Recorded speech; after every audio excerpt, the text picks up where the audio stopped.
Gentleman from Kentucky is recognized. Thank you, Madam Speaker. I'd like to enter into the record a Bloomberg News story reporting how power costs are already forcing U.S.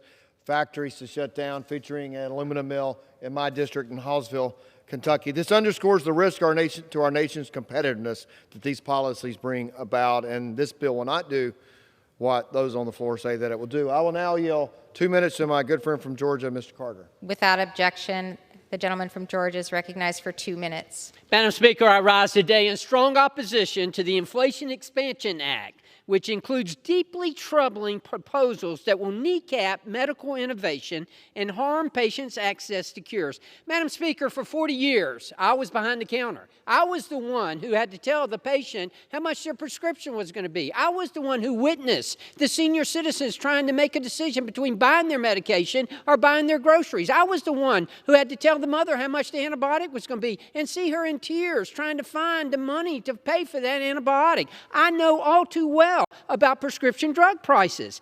Today, I'm behind the podium as my Democratic colleagues decide whether to mortgage those same patients' health and well-being for a political win. This is immoral and it must be stopped. The United States leads the world in medical innovation. I've watched it. I've seen it as terminal illnesses became treatable with a simple pill. I've seen the relief on the patient's face when they hear that a new treatment is available for their once incurable disease. This bill eradicates hope.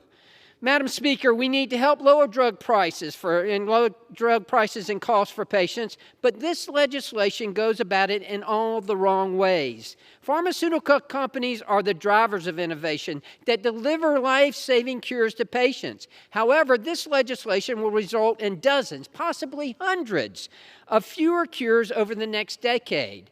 I tried to fix this self-imposed problem in the Rules Committee on Wednesday, but it was rejected. I also introduced an amendment to block the federal government from funding radical green lobbying groups, but that was rejected. There's no excuse for the federal government to steal billions of dollars from taxpayers, including $1.5 billion in funding for tree equity, while inflation sits at a 40-year high. Medical professionals are sworn to do no harm. It's time Congress took the same oath and quit our assault on taxpayers and mostly on patients. I urge a no vote, and I yield back. The gentleman from Kentucky reserves. The gentleman from New Jersey is recognized.